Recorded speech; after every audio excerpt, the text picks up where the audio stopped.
हम पढ़ रहे हैं औद्योगिक क्रांति और औद्योगिक क्रांति में आज हम पढ़ेंगे आविष्कार। आवाज सबको नमस्कार विद्यार्थियों। आगे अब ठीक हो गया होगा। ठीक। ओके। तो हम पढ़ चुके हैं जनसंख्या वृद्धि, औद्योगिक क्रांति। अब यहीं से सुन लीजिए जो जो आ चुके हैं। औद्योगिक क्रांति के बारे में हम बात करें। औद्योगिक क्रांति की शुरुआत सर्वप्रथम इंग्लैंड में हुई और सबसे ज्यादा व्यापक प्रसार जो उसका देखा जाए तो व्यापक प्रसार आपको देखने को मिलेगा कहाँ? बेल्जियम। इंग्लैंड चारों तरफ से समुद्र से घिरा हुआ था। उसके पास अच्छे बंदरगाह थे, उसके पास अच्छे संसाधन थे, कोयला था, लोहा था। अब आविष्कार की बात करेंगे साहब। तो इस अगर बात करें औद्योगिक क्रांति के दौरान क्या-क्या आविष्कार हुए हैं, तो उसकी चर्चा करते हैं। तो सबसे पहले हम बात करते हैं खेती के संदर्भ में। तो खेती के संदर्भ में बेस तो खेती था, मैंने आपको समझाया ही था। तो खेती के संदर्भ में देखोगे तो आप ध्यान रखना बाड़ाबंदी और फसल चक्र, दो चीज ध्यान रखना। एग्रीकल्चर रेवोल्यूशन में दो चीज याद रखनी है। एक है बाड़ाबंदी। बाड़ाबंदी का मतलब इतना सा समझिएगा कि छोटे खेतों को मिलाकर बड़े कृषि फर्म बनाना। छोटे खेत, बड़े कृषि फर्म। और ये बाड़ाबंदी जो है, ये एक प्रकार से अगर आप देखेंगे तो 1792 से शुरू है और लगभग 1815 तक व्यापक स्तर पर चल रही। और एक व्यक्ति हैं जिनका नाम है ऑर्थर यंग। ऑर्थर यंग को नई खेती का मसीहा कह रहे हैं। बोले इससे फायदा क्या होगा? देखो फायदा क्या हो रहा है, ये जो खाली जगह ना ये भी काम में आ रही। दूसरी इन्होंने बात क्या की, तो ऑर्थर यंग ने दूसरी बात जो ये करी है, वो ये कह रहे हैं कि अगर आप बाड़ेबंदी कर लोगे तो आप एक साथ जो पावर, जो मानव श्रम है उसमें भी कमी आ जाएगी। इनकी एक एनाल्स एंड एग्रीकल्चर नामक पत्रिका है जो कि ऑर्थर यंग की। एक है व्यक्ति जिनका नाम है, याद रखिएगा, चार्ल्स टाउनशेड। एक एक दो दो है, नाम याद करते जाइएगा, मजा आएगा सुनने में समझने में। अब ये कह रहे हैं कि फसलों को चक्र में परिवर्तित करो, क्रॉप रोटेशन। बोले कैसे? बोले शलजम, शलजम की बात करें तो गेहूं, गेहूं के बाद बात करें तो तिपतिया घास, और फिर वापस गेहूं, इधर जौ भी है। बोले इससे क्या होगा? तो देखो साहब, इससे क्या होगा, तो इससे जो है भूमि को जो खाली छोड़ने की जरूरत पड़ती थी ना, वो खत्म हो जाएगी और भूमि की एक प्रकार से उर्वरा शक्ति बढ़ेगी। तो दो लोगों को नाम आपको विशेष रूप से याद रखने की आवश्यकता है। एक है ऑर्थर यंग और एक है टाउनशेड। आगे चलते हैं भाई। अब आगे क्या हुआ? अब एक जेथरो टूल आ गया साहब। ये भी थोड़ा सा देख लो। ये जो जेथरो टूल है, इससे क्या हो रहा है? तो जैसे फोटो में देखो आप, अब खेती हो रही है। अब हाथ से बीज फेंकेंगे तो एक बीज वहां जा रहा है, एक बीज वहां जा रहा है, एक बीज वहां जा रहा है, एक बीज वहां जा रहा है। मशीन में एक जगह बीज यहां डाल दिया और ये देखो ड्रिल हो रहा है, और सीड ड्रिल के माध्यम से। और तो जो फसल का जो उत्पादन होगा ना, वो फसल भी एक जैसी होगी साहब। ऐसा नहीं होगा कोई कोई आंका हो गया, कोई बांका हो गया, कोई टेढ़ा हो गया, कोई मेढ़ा हो गया, है ना, बिंगो टेढ़े मेढ़े की तरह नहीं होगा। तो ये ध्यान रखिएगा। फिर आ जाओ पशुओं के प्रजनन, उत्तम किस्म के। अब भाई भेड़ की बात करें तो ऊन चाहिए ना साहब। वस्त्र उद्योग में अगर क्रांति हो रही है तो पहले कृषि के क्षेत्र में क्रांति होगी। अब ज्यादा अगर ऊन दोगे तभी तो उत्पादन ज्यादा होगा। अब ऊन हाथ से काटोगे तो टाइम लगेगा। बोले मशीन चाहिए, तो पहले तो देखो भेड़ की नस्ल, ऐसी भेड़ की नस्ल जो ज्यादा ऊन दे। तो नाम याद रखना, लिसेस्टर। ये भेड़ की नस्ल है साहब। नाम क्या है? लिसेस्टर है साहब। प्रजनन के माध्यम से। फिर एक है जस्टस वॉन लिविंग। इन्होंने रासायनिक खाद बना दी लिविंग के द्वारा। अब देखो, रासायनिक खाद बना दी। पशु भी, पशु की नस्ल अच्छी कर दी साहब। जैसे राजस्थान में है अपने यहाँ दूध देने वाली पशुओं की नस्ल, गायों की नस्ल अच्छी है तो दूध ज्यादा मिल जाएगा साहब। ऐसे ही यहाँ पर नस्ल अच्छी बना दी। फिर रासायनिक खाद आ गए। अब देखो वहीं आ रहे हैं, हमारे यहाँ तो ऐसा सिस्टम ही नहीं। और फिर एक देखेंगे तो एली विटनी जो है, इन्होंने कॉटन जिन, कपास ओटने की मशीन बना दी। तो ये तीन छोटे छोटे नाम है, एली विटनी, लिविंग, ये तो भेड़ का नाम है, और एक है जेथरो टूल। तो जेथरो टूल 1701 में। तो आपको केवल देखने की आवश्यकता है और कुछ नहीं है। आगे चलते हैं। ये कृषि से संबंधित है। हम औद्योगिक क्रांति पढ़ रहे हैं, तो ये थोड़ा सा मैं आपको ज्यादा बता रहा हूं। अब आ जाओ साहब, वस्त्र। वस्त्र की बात करें तो सबसे पहली अगर हम बात करें, तो सबसे पहला जो है वो है फ्लाइंग शटल। देखो भाई, फ्लाइंग शटल का आविष्कार। फ्लाइंग शटल जो है, फ्लाइंग यानी उड़ने वाला, शटल का मतलब क्या हुआ? शटल का मतलब लकड़ी से बना हुआ। इसमें एक थोड़ा पहिया टाइप लगे हुए हैं जो धागे को ज्यादा तेजी से आगे। पहले क्या था, हाथ से काटते थे साहब। धागा निकालना है कपास से, हाथ से। अब एक बार में एक ही धागा निकलेगा। अब फ्लाइंग शटल जो होगी वो तेजी से काम करेगा। तो फ्लाइंग शटल के आविष्कारक का नाम याद रखिएगा, जॉन के। लिखा हुआ है हालांकि। कब की बात है? तो 1733। नाम से ही याद रहेगा। अब बोले जॉन के कहाँ के थे? बोले साहब जॉन के जो थे ये इंग्लैंड के थे। पहले बुनकर हाथ से करघा चलाते थे, है ना। करघा मतलब लूम। अब सुनते जाओ आप। करघा मतलब लूम। तो हाथ से करघा चलाते थे, जिसमें धागे को एक तरफ से दूसरी तरफ ले जाने के लिए हाथ का इस्तेमाल होता था। धागा इधर ले गए, फिर पिरोया, फिर घुमाया, फिर पिरोया। तो एक फ्लाइंग शटल आई, जो कि लकड़ी का एक उपकरण है। इसके अंदर पहिए लगे हैं और धागे को यांत्रिक तरीके से तेजी से आगे पीछे ले जाया जाता है। तो कार्य क्षमता बढ़ गई। फिर बुनाई की गति दुगनी हो गई, ठीक है, और श्रम की बचत हो गई। तो अब जब तेज बुनाई हो रही है, श्रम की बचत हो रही है, तो फिर आप देख लो कि सूत की मांग ज्यादा बढ़ेगी। और यही वजह, अगर प्रश्न पूछे कि किस एक आविष्कार के कारण सूत की मांग बढ़ गई, सूत यानी यार्न की मांग बढ़ गई, तो आप बताएंगे जॉन के का फ्लाइंग शटल। मशीनीकरण यानी कि अगर आप बात करें तो वस्त्र उद्योग में मशीनीकरण का, वस्त्र उद्योग में मशीनीकरण का पहला उदाहरण है साहब, फर्स्ट एविडेंस। क्या है पहला उदाहरण? तो आप बताएंगे जॉन के का फ्लाइंग शटल। आगे चलूं। दूसरा देखो साहब, दूसरा एक आपको नाम दिख रहा है, स्पिनिंग जेनी। अब स्पिनिंग जेनी, जेम्स हरग्रीव्स, ये कुछ ऐसा है। तो मैं आपको इसकी कॉपी कर लेता हूं, चित्र के माध्यम से ही समझाऊंगा तो ज्यादा ठीक रहेगा। इसको उठाया, इसको यहां ले गए, और ये जो है, ये है भाई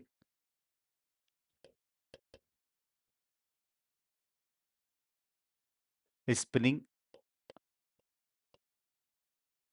जेनी। जेनी जो है, इसके आविष्कारक जो है ना, जेम्स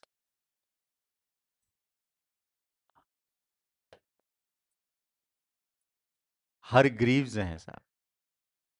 कुछ कहते हैं कि ये इनकी पत्नी थी जेनी, कुछ कहते हैं नहीं साहब पुत्री थी। तो फ्लाइंग शटल जब बना ना, फ्लाइंग शटल, तो फ्लाइंग शटल ने बुनाई की गति तो बढ़ा दी, लेकिन अब बुनकरों को चाहिए था सूत। और सूत ज्यादा कब मिलेगा? जब वो सुलझा हुआ हो। भाई बुनोगे कब? जब वस्त्र सुलझा, मतलब धागा सुलझा हुआ हो। ये धागा है अभी उलझा हुआ है, तो सुलझाने की बात की। तो सुलझाने का काम जो किया ना स्पाइनिंग जेनी, पहले क्या था, धागे को ऐसे लपेटना पड़ता था। देखो गांधी जी सुलझाते हैं, सूत काटते हैं ना। तो स्पिनिंग यानी घुमाना, जेनी घुमाती थी। तो 1764 में, ध्यान रखना, इसका आविष्कार हो रहा है। किसका? स्पिनिंग जेनी का। अब थोड़े से ध्यान रखना। अब क्या विशेषता है साहब इसकी? तो इसमें एक साथ कई धागे, एक ही साथ कई धागे जो है ना, चरखे पर लगाए जा सकते थे भाई, और उसको लपेटा जा सकता था। लगभग 100 धागे, मान लो एक बड़ा सा चरखा है, तो इधर से ये, और क्योंकि उसमें बहुत सारी चीजें आ रही है ना, देखो, ये देखो, यहाँ से धागा आया और फिर एक साथ ये चरखे पे लपेट रहा है, एक दो तीन। पहले एक ही आता था, काम बढ़ गया। एक बड़ा पहिया जिसे घुमाने पर तकलियां, यानी कि स्पाइंडल एक साथ घूमती थी। और इस सूत के उत्पादन में भारी वृद्धि हुई और बुनकरों को पर्याप्त कच्चा माल मिलने लगा। तो ऐसा कुछ ये हुआ है, तो ये भी आपको जानने की आवश्यकता है। आगे चलते हैं। तो दो अपने यहाँ पर इंपॉर्टेंट हुए। अब बात करते हैं, ये तो हो गया स्पिनिंग जेनी, धागा बनने लगा। अब आइए वाटर फ्रेम, ये क्या बीमारी है साहब? वाटर फ्रेम सब नीचे लिखा हुआ है, मैं समझाता जाता हूँ। नाम आप मटेरियल में आपको मिल जाएगा, उसमें से उतार लीजिएगा। आप तो यहाँ समझते जाइए। सभी को मेरा नमस्कार, आवाज़ आ रही है? बहुत बहुत धन्यवाद। रोज क्लास इसी समय, हाँ, फ्री यूट्यूब पर लाइव रहेगी। अरे अब फ्री, फ्री में कुछ नहीं आता, लेकिन लोगों को समझ नहीं आता, और थोड़ा बहुत आता है तो देर से आता। कोई बात नहीं, ये तो ज़िंदगी है। चलो चलने दो जी। अब बात कर लेते हैं, स्पेनिंग जेनी की तो बात हो गई। किसने आविष्कार किया था? तो अभी अभी मैंने बता ही दिया, जेम्स हारग्रीव्स। ठीक है। फ्लाइंग शटल का आविष्कार किसने किया? जॉन के ने किया। आगे चलते सर, अब देखो sir, water frame, water frame, एक खेल खेलते हैं मैं और मेरा बेटा। तो मैं बोलता हूँ वाटर, वो बोलता है आइस। तो यहाँ वाटर फ्रेम है। स्पेनिंग जेनी से जो धागा बन रहा था ना, देखो समझना इसको, अब हो गई बहुत मजा। इससे जो धागा बन रहा था, क्योंकि वस्त्र धागे से बनेगा, ये धागा थोड़ा कच्चा होता था।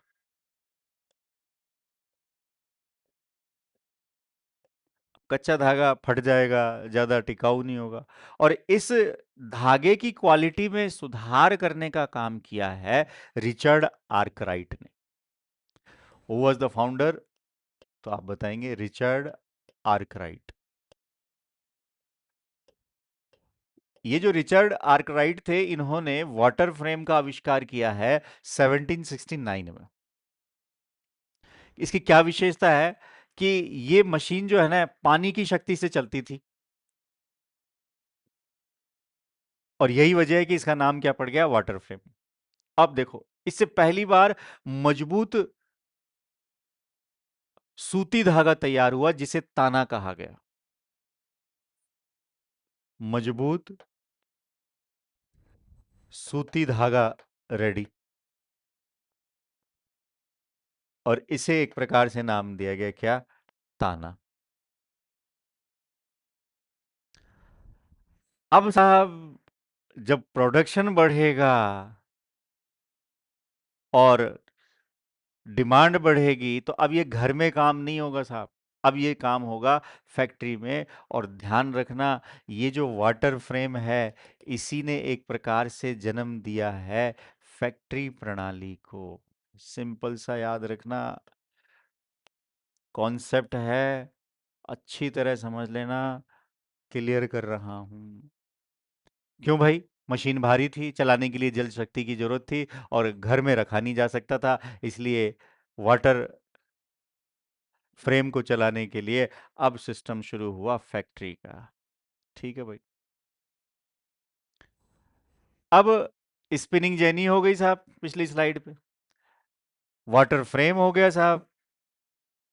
ठीक है। अब आ जाते हैं स्पिनिंग म्यूल पे। चलो भाई,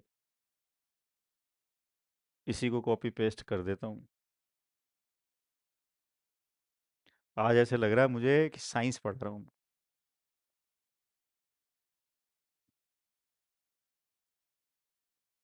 ठीक है सर। अब तीसरा जो है, ये है स्पिनिंग म्यूल। इसको समझना भाई।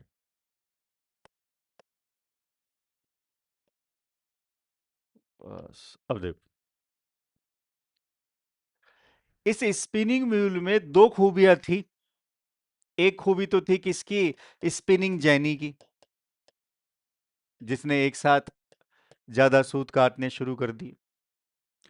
दूसरी खूबी इसमें थी वाटर फ्रेम की, धागे में मजबूती कर दी साहब। पहले कच्चा धागा था, क्वालिटी अब बेस कर दी साहब।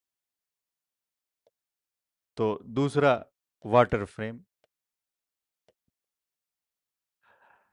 अब सैमुअल, लिखा होगा देखो, सैमुअल क्रॉम्पटन के द्वारा 1779 में इसकी खोज की गई थी साहब। तो आविष्कारक कौन हो गए? तो आविष्कारक हो गए एक प्रकार से अगर आप देखेंगे तो सैमुअल क्रॉम्पटन। एक ही आदमी है, ध्यान रखना, ये दो आदमी मत कर देना क्रॉम्पटन फैन से बोले साहब पंखा अलग करिए। कब की बात है? 1779 में। तो दोनों का मिश्रित रूप ये भी बन सकता है साहब। एक्चुअल में बोले साहब स्पिनिंग जेनी के नाम पर तो स्पिनिंग नाम ले लिया इन्होंने। और वाटर फ्रेम तो क्रॉम्पटन ने क्या किया, वाटर फ्रेम के सिद्धांतों को मिलाकर इसे म्यूल नाम दे दिया। तो दोनों नाम दे दिया स्पिनिंग म्यूल। गुणवत्ता, इससे क्या था, इससे जो धागा बन रहा था ना बहुत बारीक था। ध्यान रखना, धागा कैसा है, बारीक है। और बारीक धागे से क्या बनेगा, तो बारीक धागे से बनेगा भैया मलमल। इम्पोर्टेंट है। और मलमल बनेगा तो मलमल का उत्पादन इसी मशीन के आने के बाद इंग्लैंड में भारतीय मलमल जैसी गुणवत्ता का कपड़ा बनना शुरू हो गया। पहले तो मलमल कहाँ बन रहा था, भारत में, ठीक है। तो भारत में बन रहा था, लेकिन इंग्लैंड में मशीन बन गई। तो मशीन बन गई तो फिर देख लो साहब, अब ये जो सभी मशीनें थी ना, ये सभी मशीनें अब कहाँ लगेगी, ये एक इमारत में लगेगी साहब, एक बिल्डिंग में लगेगी। देखो, ये सारी मशीनें लगा देता हूँ मैं अब एक बिल्डिंग में। ये एक बिल्डिंग में ये सारी मशीनें लग गई। ये बिल्डिंग बना दी साहब। ये लो, ये भी देखो। थोड़ी दीवार और मोटी बनाता हूँ जिससे कि चोरी चकारी ना हो जी। ये एक बिल्डिंग, ये इसकी छत, ये इसके ऊपर हवा निकलने के लिए। तो क्या दिख रहा है, जिस इमारत में ये बिल्डिंग लगाई जाएगी, जिस इमारत में ये बिल्डिंग लगाई, ये सॉरी, जिस इमारत में ये मशीनें लगाई जाएगी उसे कहा जाएगा मिल, फैक्ट्री, कपड़ा मिल। और इसे नाम दिया जाएगा स्पिनिंग मिल। समझ में आ गया होगा। स्पिनिंग जेनी, वाटर फ्रेम, और तीसरी मशीन है स्पिनिंग म्यूल। और ये जहां लगेंगी वहां वो स्थान मिल कहलाएगा और इसका नाम पड़ेगा स्पिनिंग मिल। याद कर लीजिएगा। अब बात करते हैं एक और की, जिसे कहते हैं पावर लूम। ये भी समझ लो, पावर लूम। देखो मशीनें बन रही है साहब, अब किससे बनेगी उस पर भी चर्चा करूंगा। समझ में आ भी रहा है ना? हाँ, बस पढ़ते जाओ, कोई टेंशन वाली बात नहीं है। Power loom. अब अगर हम बात करें तो स्पिनिंग जेनी और म्यूल की वजह से धागे का उत्पादन बहुत ज्यादा बढ़ गया। अब हाथ से ना पूरे धागे को कपड़े में बदलना मुश्किल नहीं हो रहा था। तो एक व्यक्ति थे जिनका नाम था एडमंड कार्टराइट। Edmund Cartwright. ध्यान रखना साहब, नाम एक दो याद रखना ही पड़ेगा, वैसे मैं नोट्स आपको दे ही रहा हूं तो उसमें से ले लेना। कार्टराइट। 1785 में इन्होंने एक प्रकार से दुनिया का शक्ति चलित करघा बना दिया। शक्ति चलित करघा। तो शक्ति यानी पावर, ठीक है। और लूम एक प्रकार से अगर आप देखें तो करघे के लिए, ठीक है, कपड़ा बुनना। तो ये आपसे लूम का अर्थ होता है करघा।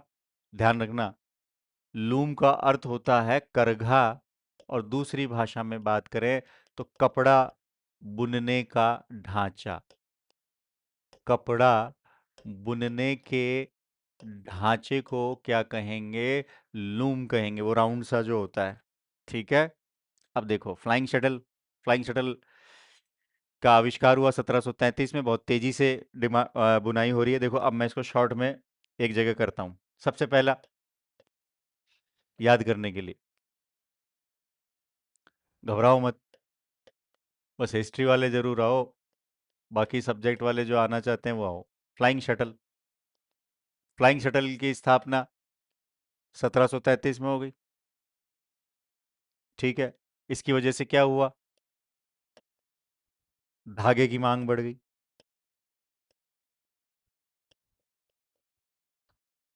अब समझना। फिर इसके बाद जो है स्पिनिंग जेनी आई।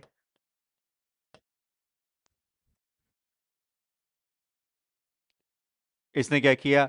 धागा के उत्पादन को बढ़ा दिया 1764 में। धागा उत्पादन बढ़ा, लेकिन मैंने बताया कि धागा कमजोर था, क्वालिटी थोड़ी सी और ठीक करनी थी। तब आगे अगर बात करें तो और देखें तो एक आया जिसे आप कहते हैं वाटर फ्रेम। ये आया 1769 में। फिर एक आया म्यूल। ये आया 1779 में। वाटर फ्रेम की अगर बात करें तो देखो, वाटर फ्रेम फैक्ट्री प्रणाली की शुरुआत, तो यहां पर भी मैं लिख सकता हूं कि लार्ज स्केल पर काम शुरू हो रहा है, फैक्ट्री प्रणाली।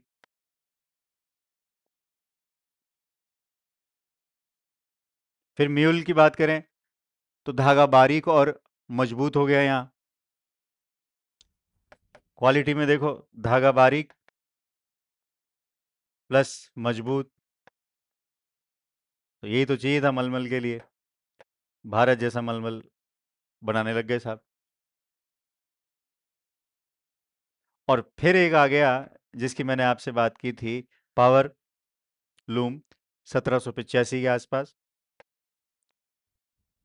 और इसमें बुनाई की गति तेज और तेज और तेज होती गई साहब। और उत्पादन जो था, प्रोडक्शन जो था, प्लस हो गया। तो देख लो साहब, अब उत्पादन बढ़ गया मशीनों की वजह से। और मशीनें आपके सामने हैं, जो अभी अभी हमने पढ़ी है।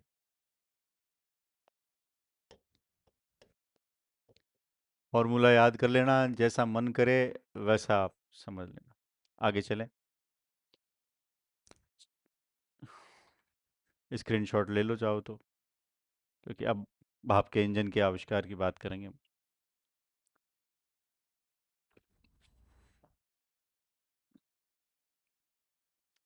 चलो भाई, अब बात करते हैं भाप के इंजन के आविष्कार।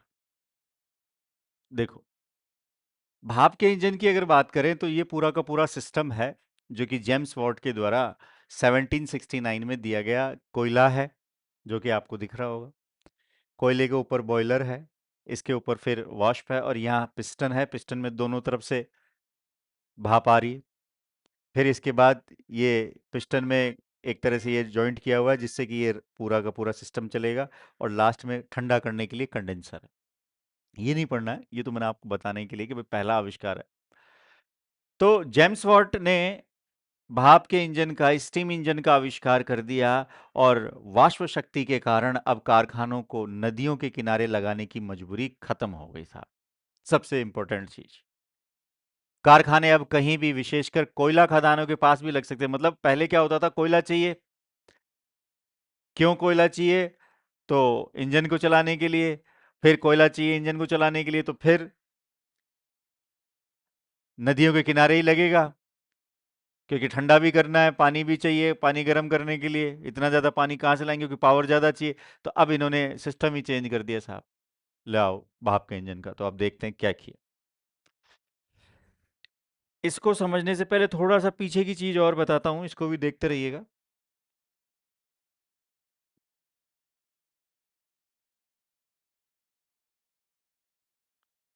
ये लो साहब, देखो, अब भाप के इंजन का आविष्कार एक दिन में नहीं हुआ साहब, बल्कि कई बहुत सुधारों के साथ आपके सामने आया। एक व्यक्ति थे जिनका नाम था थॉमस सेवरी। अब ये जो थॉमस सेवरी थे ना, इन्होंने सबसे पहला माइनर्स फ्रेंड बनाया। एक इंजन जो कि खदानों से पानी निकालने के काम आता था। तो 1698 में इन्होंने माइनर्स फ्रेंड बनाया। ये जो माइनस फ्रेंड नामक मशीन जो बनाई है, ये काम आती थी खदानों से पानी निकालने के लिए, क्योंकि कोयला तो खदानों से ही निकलेगा। ठीक है साहब। आगे चलकर एक विद्वान हुए इनके बाद, जिनका नाम था थॉमस न्यूकोमैन। थॉमस न्यूकोमैन।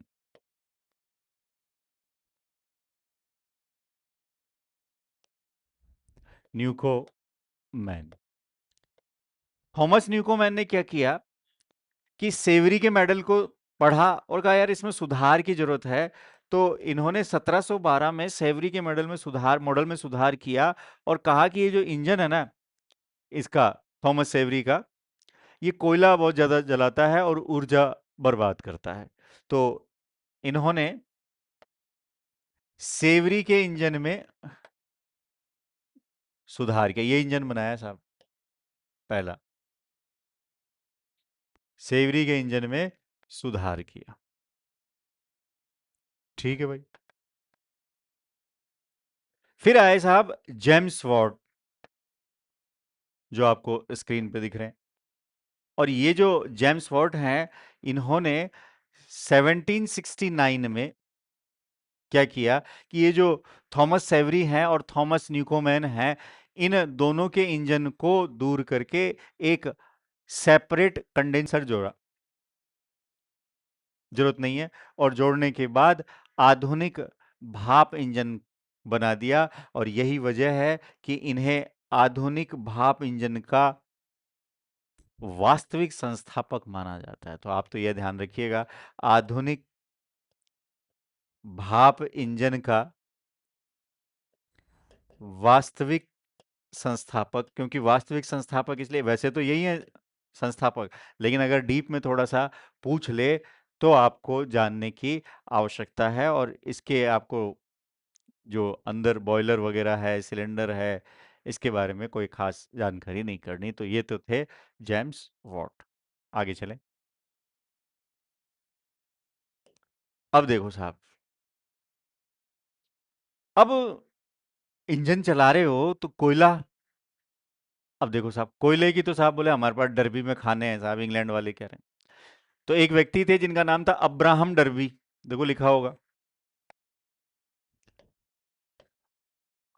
ये जो अब्राहम डर्बी जो थे ना, इन अब्राहम डर्बी ने क्या किया, 1709 में लोहा गलाने के लिए, लोहा गलाने के लिए, देखो ये भट्टी है,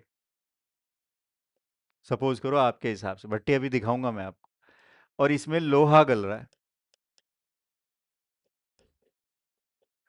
तो यहां पर ऊर्जा, तो पहले ये जो ऊर्जा दी जा रही है, ये दी जा रही थी लकड़ी के कोयले से।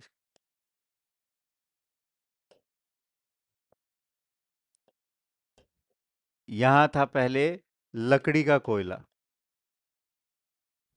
ठीक है। अब ये लकड़ी का कोयला जो था ना, ये बहुत महंगा पड़ रहा था और इससे जंगल भी खत्म हो रहे थे। भाई लकड़ी जलेगी, लकड़ी के बाद जो कोयला बने, तो लकड़ी तो सीधा सीधा आप संसाधनों का दोहन कर रहे हो। तो इन्होंने सोचा अब्राहम डर्बी ने कि लकड़ी के कोयले की बजाय हम क्या करें, पत्थर के कोयले का प्रयोग करते हैं।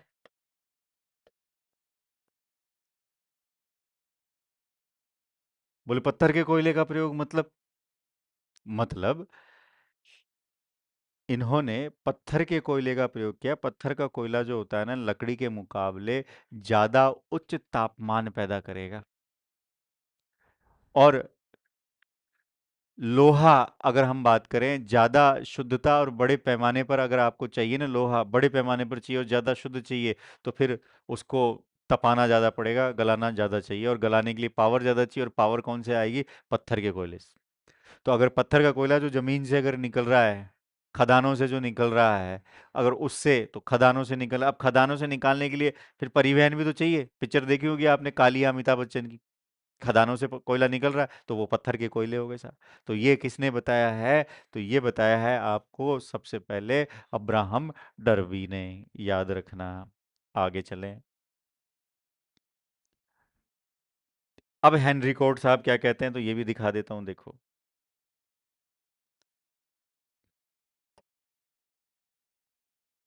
ये देखो साहब।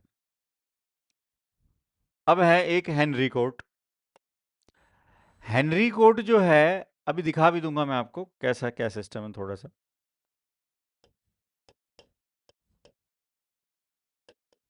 ये एक व्यवस्था लाते हैं जिसे कहते हैं पडलिंग विधि। नाम याद रखना आप केवल, और कुछ नहीं। बस मैं समझा देता हूं पडलिंग विधि। पडलिंग विधि क्या है कि ढलवा लोहा जो है ना, उस ढलवे लोहे को पिटवा लोहे में बदलना। बस। बोले ढलवे लोहे को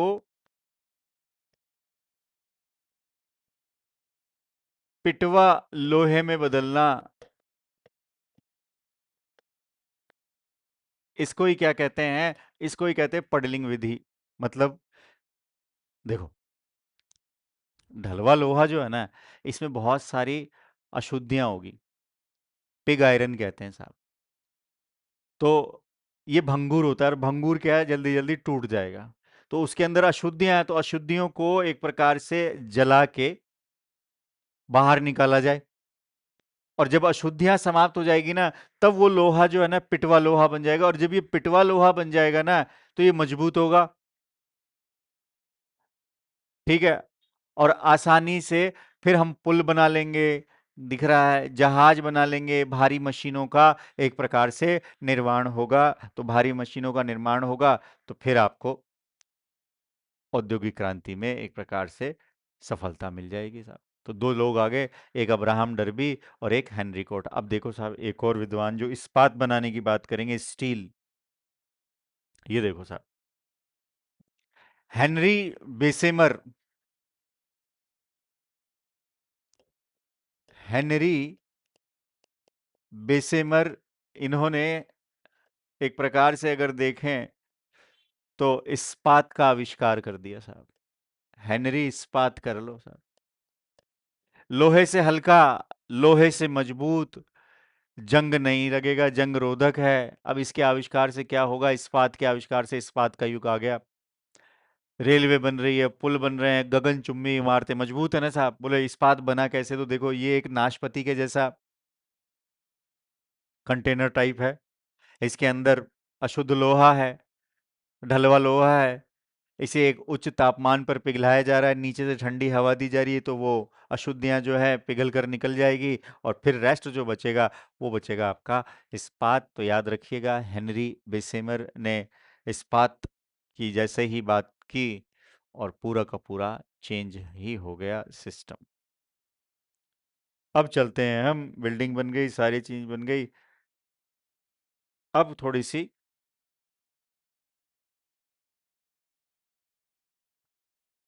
बात कर लेते हैं रेलवे की। देखो भाई,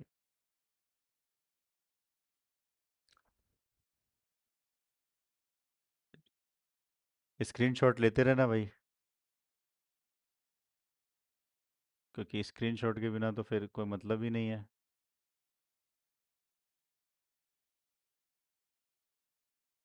ये देखो, परिवहन क्रांति।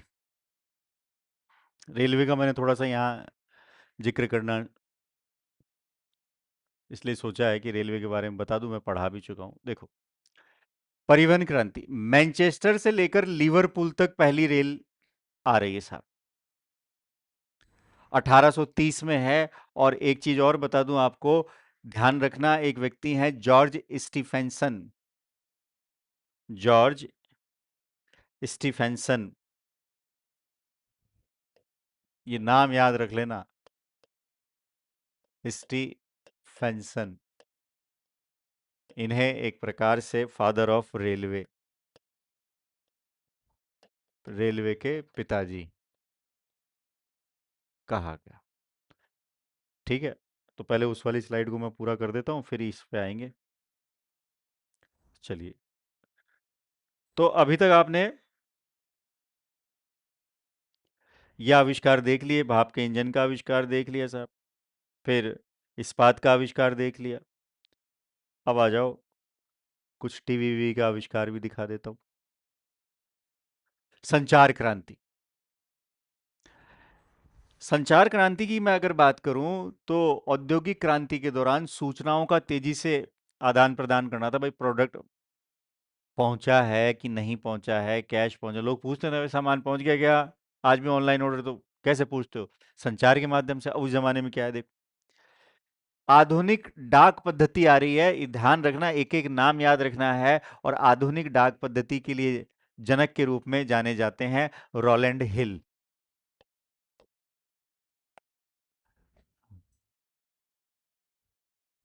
रोलैंड हिल, ये जो है आधुनिक डाक पद्धति के जनक हैं साहब। बस इतना सही, भारत में डाक वाला पढ़ लेंगे। इधर एक है सैमुअल मॉर्स, और सैमुअल मॉर्स के द्वारा 1844 में तार यंत्र का आविष्कार कर दिया जाता है, ये भी याद रख लें। सैमुअल मॉर्स 1844 में तार यंत्र का आविष्कार किया। कोड के माध्यम से मैसेज भेजे जाते थे, ये ध्यान रखने की आवश्यकता, और कुछ नहीं। आगे चलते हैं। तो संचार क्रांति में आधुनिक डाक, पोस्टल, तो रोलैंड हिल। फिर देखते हैं साहब, दो महाद्वीपों के बीच, ये भी थोड़ा सा है, दो महाद्वीपों के बीच अंतरजलीय तार यंत्र। दो महाद्वीप कौन कौन से, एक तो यूरोप और एक अमेरिका, तो इन दोनों के बीच तार बिछा दी साहब, ये देखो, पानी के नीचे। तो तार बिछाने से क्या हो गया, 1866 में बिछाई गई थी। और साइरस फील्ड, ये नाम याद रखना, साइरस फील्ड। बोलो इससे फायदा क्या हुआ, तो इससे वैश्विक स्तर पर संचार को ही बदल दिया साहब। संदेश कुछ ही मिनटों में अटलांटिक के पार भेजा जा सकता था, पहले समय लगता था। इसके बाद है Alexander Graham Bell. Alexander Graham Bell ने क्या किया कि मानव की जो आवाज है ना, इस मानव की आवाज को, यानी कि विद्युत संकेतों में बदल दिया, और तत्काल फिर बातचीत संभव हो गई 1876 में ग्रामवेल के द्वारा। ये देखो, टेलीफोन का आविष्कार कर दिया, और आज तो क्या क्या चीजें आ गई हैं, टेक्नोलॉजी। आप और मैं खुद टेक्नोलॉजी के माध्यम से बहुत सारी चीजें देख रहे हैं, पढ़ रहे हैं टेक्नोलॉजी के माध्यम से। मेरे सामने कोई नहीं है, आप हो ही नहीं, लेकिन फिर भी आप हो, यानी कि पढ़ रहे हैं। आगे चलो, फिर एक आ जाओ, टीवी। हालांकि ऐतिहासिक रूप से देखा जाए ना, तो टीवी सबसे पहले लंदन में आ रहा है 1926 में, सार्वजनिक रूप से। इतना बड़ा टीवी होता था साहब, जितनी बड़ी आपकी रसोई है। लंदन में आ रहा है सबसे पहले। लेकिन अगर देखा जाए तो 1877 के आसपास ही इसकी शुरुआत हो जाती है, लेकिन हमको याद रखना है 1926। ठीक है, टीवी का सफल। और फाउंडर कौन है, John log Baird. John log Baird,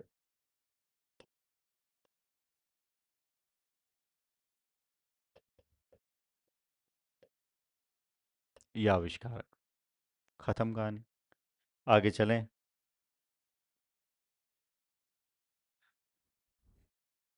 आगे क्विज हैं, क्वेश्चन हैं, वो आपको देखने हैं। हाँ, एक चीज मैं आपको बताऊं, अब ये जो मशीनें बनी ना, इस मशीनों की वजह से एक छोटी सी चीज याद रख लीजिएगा। ये जो मशीनें बनी है, इन मशीनों की वजह से लोग बेरोजगार होने लग गए, घरेलू उद्योग धंधे नष्ट हो गए। तब मशीन नष्ट करो आंदोलन चलाया, ध्यान रखना, मशीन नष्ट करो आंदोलन। और इस मशीन नष्ट करो आंदोलन को कहा गया है लुडिज्म आंदोलन। श्रमिकों को लगा कि यार, हमें तो खाली पैसा दे दिया जाता है, मशीन तो हमारी है ही नहीं। और मशीन से ही हम सब कुछ बना के दे रहे हैं। तो बोले मशीन को ही तोड़ दो, दिमाग नहीं था। आगे चलकर दिमाग आई, ये इन्होंने कहा जो इंस्टीट्यूशन है, राजनीतिक व्यवस्था है, उसमें परिवर्तन करो, मशीनों को तोड़ने से क्या होगा।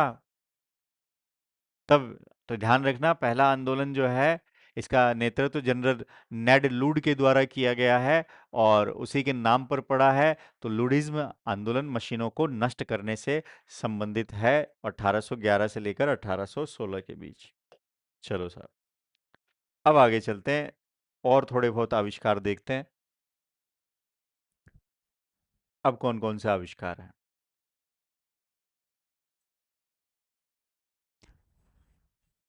और फिर क्या प्रभाव पड़ा, इसकी भी हम चर्चा कर लेंगे।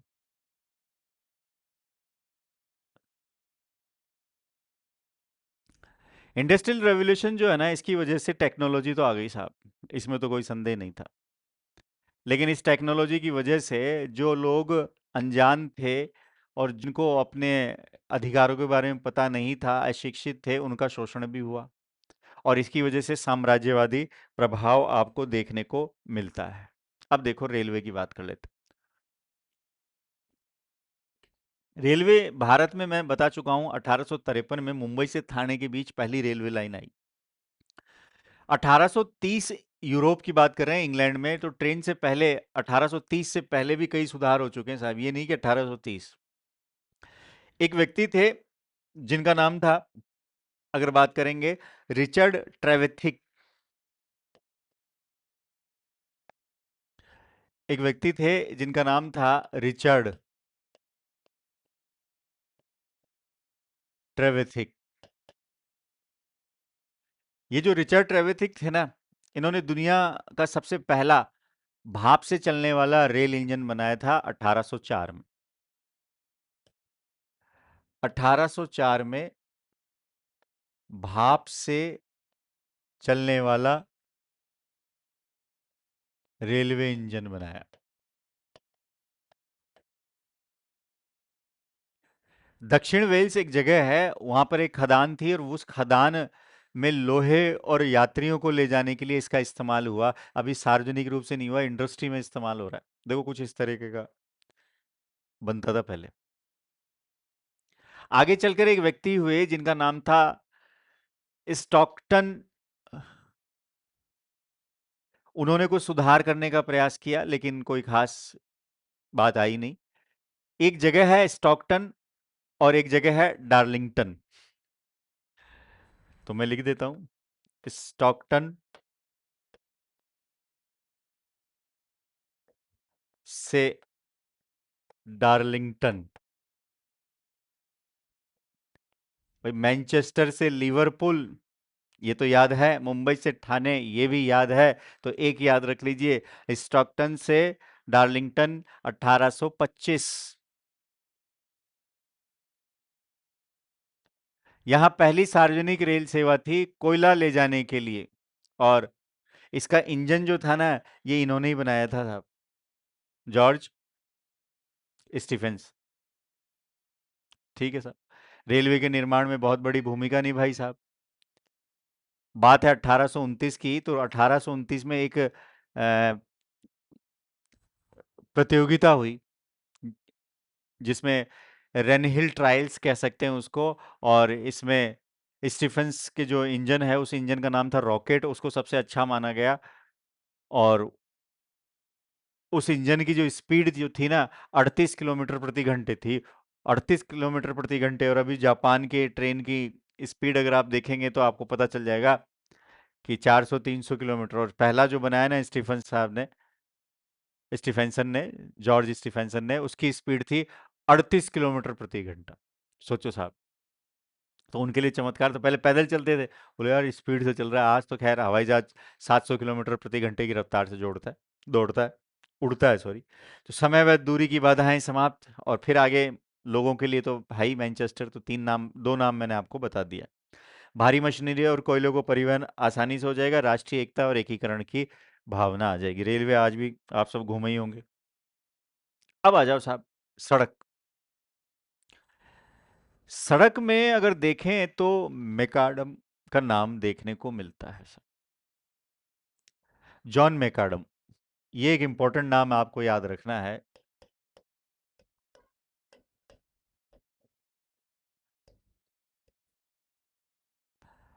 ये एक वैज्ञानिक विधि थी साहब। इन्होंने क्या किया, देखो, मजबूत सड़क बनानी है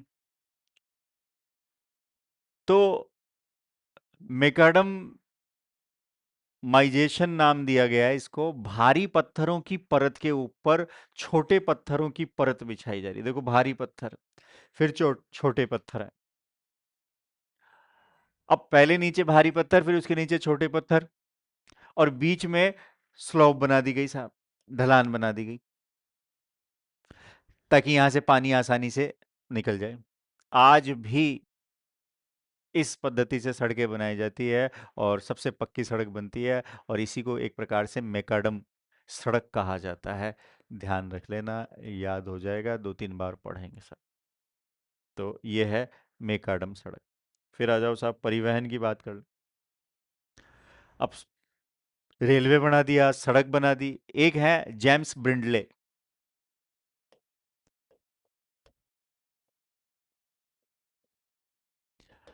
ये जो जेम्स ब्रिंडले है ना, इन्हें नहरों का जादूगर कहा जाता है साहब। 1761 में इन्होंने पहली नहर बना ली, जिसे एक प्रकार से नाम दिया गया है ब्रिज वाटर नहर। ब्रिज वाटर नहर, और इसे वर्जले नहर, वर्जले नहर के नाम से भी जाना जाता है। तो ये नहरों से संबंधित थे, इसको भी आप देख लें। आगे चलते हैं। तो ये कुछ आविष्कार थे। अब हम बात करते हैं प्रभाव, कि औद्योगिक क्रांति का क्या प्रभाव पड़ रहा है साहब। औद्योगिक क्रांति में एक और चीज मैं आपको समझा दूं, हाँ, ये वाला, ये और थोड़ा सा एक समझा देता हूं। देखो, स्वेज नहर जो है ना, इसकी अगर बात कर लें तो ये कहाँ है। ये नहर जो है ना, स्वेज नहर, ये मिस्र में स्थित है साहब।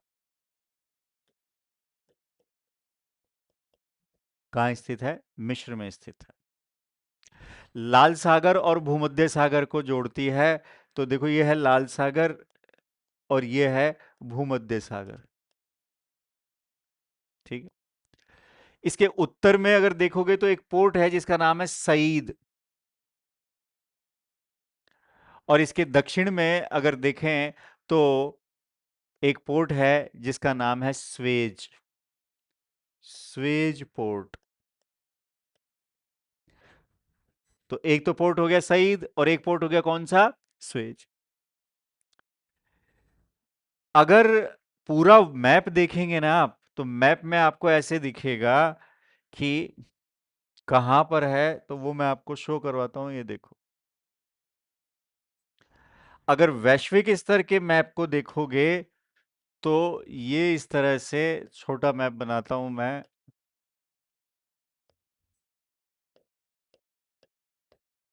यहां पर हैं हम। ये रहा भारत, ये रहा अफ्रीका, ये रहा यूरोप।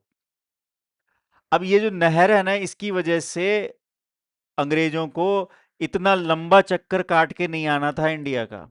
7,000 किलोमीटर का चक्कर बच गया यूरोप और एशिया के बीच, स्वेज नहर के कारण। ध्यान रखना। तो स्वेज नहर किस किस को जोड़ता है? तो स्वेज नहर अगर बात करें तो भूमध्य सागर को लाल सागर से जोड़ता है। स्वेज नहर के अगर इंजीनियर की बात करें तो फर्डिनेंड डी लेसेप्स, ये लिखा हुआ है, फर्डिनेंड द लेसेप्स। ये कहाँ के थे? तो ये ध्यान रखना, फ्रांस के थे। ये इंजीनियर हैं फर्डिनेंड साहब। 10 साल लगे हैं इसको बनने में, और 1859 में इसके बनने की शुरुआत हो रही है। 1869 में ये बन गया। ये भी सन पूछता है आपसे। फिर क्या हुआ? ब्रिटेन ने सोचा कि यार ये तो सही सौदा है, ब्रिटेन ने इसको खरीद लिया, शेयर, 1875 में। आगे चलकर 1956 में मिस्र के एक राष्ट्रपति थे, मिस्र के राष्ट्रपति थे गमाल अब्दुल नासिर, और गमाल गमाल अब्दुल नासिर के द्वारा स्वेज नहर का एक प्रकार से 1956 में राष्ट्रीयकरण कर दिया गया। 1967 से लेकर 1975 तक लगभग 8 साल तक ये स्वेज नहर बंद भी रहा था। ध्यान रखिएगा। तो औद्योगिक क्रांति में इस स्वेज नहर का योगदान भी रहेगा, क्योंकि परिवहन के साधनों में ये एक महत्वपूर्ण स्थान रखता है। तो ये वाली क्लास हमारी यहीं तक। फिर मिलेंगे अगली क्लास में। तब तक के लिए धन्यवाद।